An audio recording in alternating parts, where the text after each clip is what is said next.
Members, I agree with the author that there's a lot of misinformation about SB 50 out there.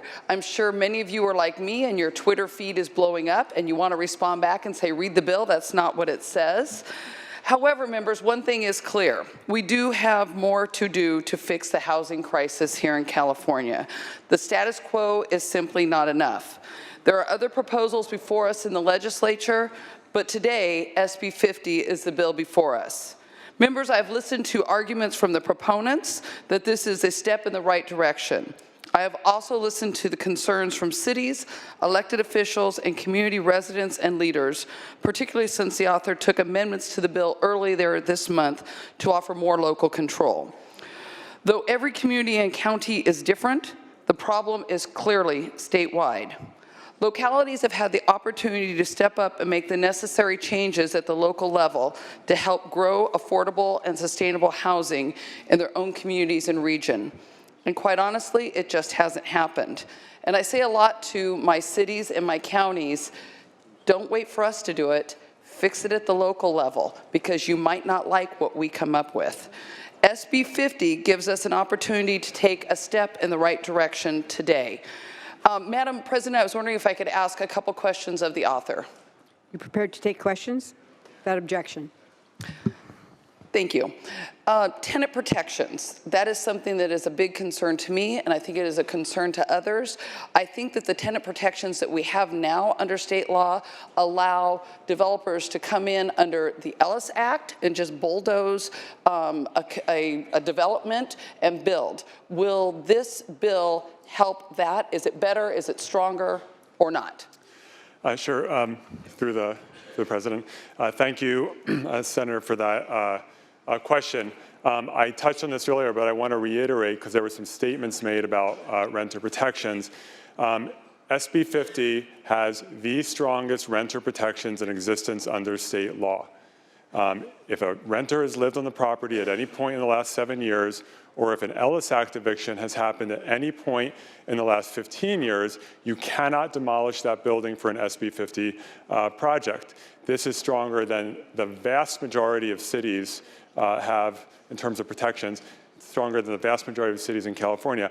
I do want to just note, because there has been some discussion about the city of Los Angeles, and I want to respond to that specific to this issue.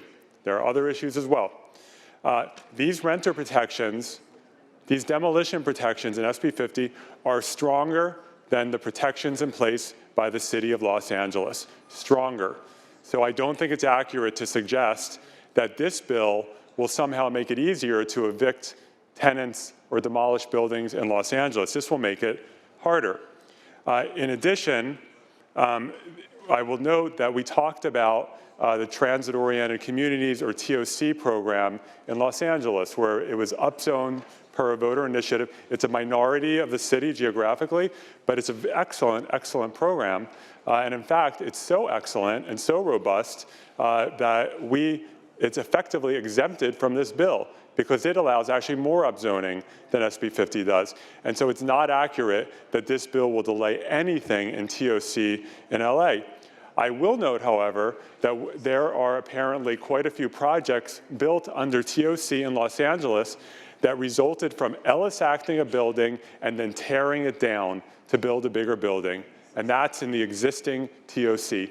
SB 50 would not allow that. We go beyond those tenant protections. These are strong renter protections, and with that said, we are continuing to work with renter advocates to make sure that everything is airtight. And I will just end by saying, I support the rent registry that Assemblymember Wicks authored, and I know she's reintroducing it. She said that publicly. I'm not jumping the gun for her, and I hope it gets passed into law. And I've also supported the Just Cause. I was one of the 20, and so I'm committed to this issue, and I look forward to working on it further. Thank you. That was very helpful to hear that the tenant protections would actually be stronger under SB 50. The other question I have is about affordable housing. I've heard a lot of that. I think it's a huge concern for every single one of us on this floor. I've met with developers and I've asked them why they don't develop more affordable housing, and they have told me that they don't do it because they don't make any money off of it. In SB 50, if I'm reading it correctly, 15 to 25% of what is built must be affordable housing. Without SB 50, are there any other regulations in state law right now that are requiring developers to build any affordable housing at all? SB 50 will have, I think, the strongest affordability requirements under state law. And in fact, unlike the state density bonus, which is existing law, which allows for moderate, low income, and very low income, SB 50 for the first time also includes an option for extremely low income, which is essentially either formerly homeless people or people living on SSI checks, the poorest of the poor. So we are breaking some new ground in terms of state affordability levels in this law.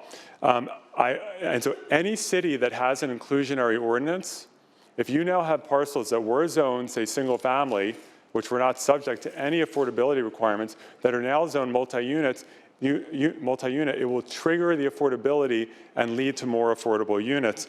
And in fact, the San Francisco Planning Department did a study and concluded that SB 50 will lead to a significant increase in affordable units. That is true in any city with inclusionary.